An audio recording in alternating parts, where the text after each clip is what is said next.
Hello dear, welcome करता हूं आप सभी को नर्सिंग ज्ञान के ऑफिशियल चैनल पे। आज का वीडियो अपना होने वाला है काफ़ी सुंदर। जो भी लोग मध्य प्रदेश से, पता है कि 31 को जो है हियरिंग होने वाली थी हाई कोर्ट में, तो क्या कुछ हुआ है आज की इस वीडियो में हम बात करेंगे और आप लोग को बताऊंगा कि आखिर जो 31 जनवरी को कुछ हियरिंग में हुआ उस पर क्या हुआ और आगे का रणनीति जो है इस पर क्या होने वाला है, हम सारे चीज़ बात करेंगे। तो मैं हूँ राहुल, आप लोग देख रहे हैं नर्सिंग ज्ञान। चैनल पे नए हैं तो सब्सक्राइब कर लीजिए। सबसे पहली महत्वपूर्ण बात ये है कि जो अटकलें हैं, जो सुनवाई 31 को होने वाली थी, जिस पर जवाब मांगा गया था कोर्ट के द्वारा, उस पर कोर्ट ने बहुत जो है सख्त जो है आपका स्ट्रिक्ट जो है उन्होंने निर्देश अब दिया है। बहुत उन्होंने स्ट्रिक्ट निर्देश इसलिए दिया है क्योंकि उनके द्वारा पहले भी जो है प्रूफ के तौर पर जो भी साक्ष्य है मांगा गया था।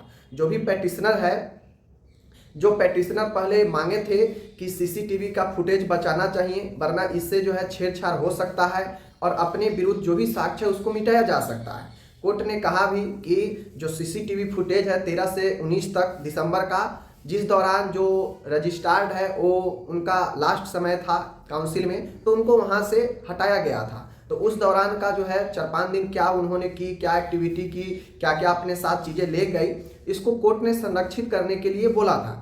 लेकिन काउंसिल से जब पता चला तो काउंसिल से जवाब आया कि कोई डाटा नहीं है, सीसीटीवी का फुटेज जो है स्टोरेज नहीं है।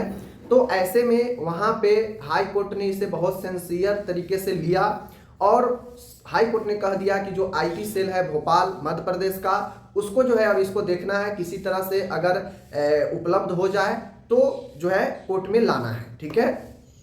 अब जो 31 जनवरी को जो हियरिंग हुई उसमें कोर्ट के द्वारा एक कमेंट किया गया, कोर्ट के द्वारा बताया गया कि जो मांगा गया था वो अभी तक जो है उपलब्ध नहीं कराया गया है। वो उपलब्ध अभी तक नहीं कराया गया है।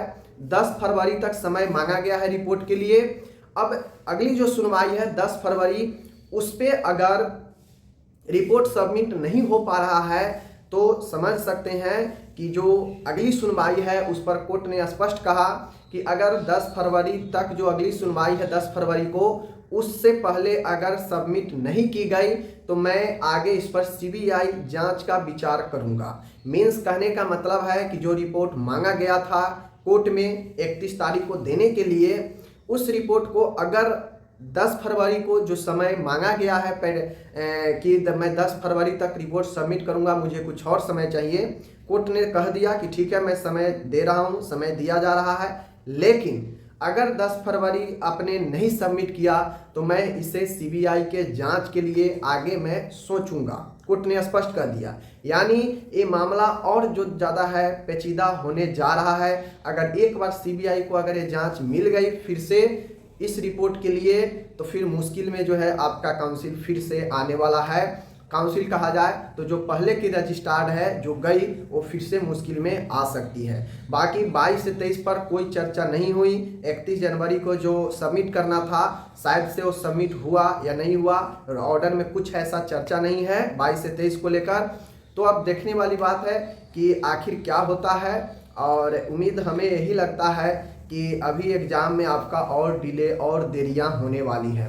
तो मुश्किल में 22 से 23 के स्टूडेंट है। मैं यही उम्मीद करता हूं किसी तरीक़ा से जिनका इनरोलमेंट हो गया है उनका रिजल्ट हो आगे एग्ज़ाम हो जाए तो बेहतर है, वरना मुश्किल में पड़ने वाले हैं। जिस प्रकार से 19 से 22 सेशन वाला अभी तक जो है दौड़ रहा है और उसे अपने डॉक्यूमेंट नहीं मिले हैं, ठीक उसी प्रकार से जो है 22 से 23 का डिले जो है आपका चल रहा है। और आगे कब तक ये चीज़ें ख़त्म होगी, क्योंकि बड़ा ही मुश्किल है।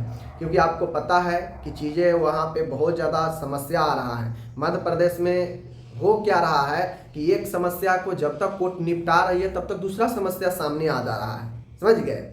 मतलब पहले जो 23 को सुनवाई हुई थी उसमें जो पेटिशनर है जो पहले से देखते आ रहे हैं उनके द्वारा कहा गया कि जो 22 से 23 में इनरोलमेंट हुआ है वो सीबीआई ने रोक दिया था। इस पर इनरोलमेंट बहुत सारे कॉलेजों को रोक दिया था, नहीं करना था, लेकिन रजिस्ट्रार के अनुमति से इनरोलमेंट की गई। तो कोर्ट ने कहा कि भाई दिखा दीजिए किसके अनुमति से हुआ था, तो उसी को दिखाना था और 31 को बताना था, जिसका जिक्र 31 में हुआ ही नहीं। अब आगे कब इसका जिक्र होता है, क्या होता है, देखने वाली बात है। बाकी मुझे जहाँ तक लग रहा है कि 22 से 23 भी आगे की तरफ बढ़ रहा है, अपने डिले होने की तरफ। डिले तो हो चुका है, लेकिन अभी भी एग्ज़ाम होने का समय था, हो जाता तो बेहतर रहता, लेकिन हमें लगता है कि ये अपने देरी की तरफ और ज़्यादा डिले होने की तरफ बढ़ रहा है। बाकी कुछ भी अपडेट आएगा मैं आपको बताऊंगा।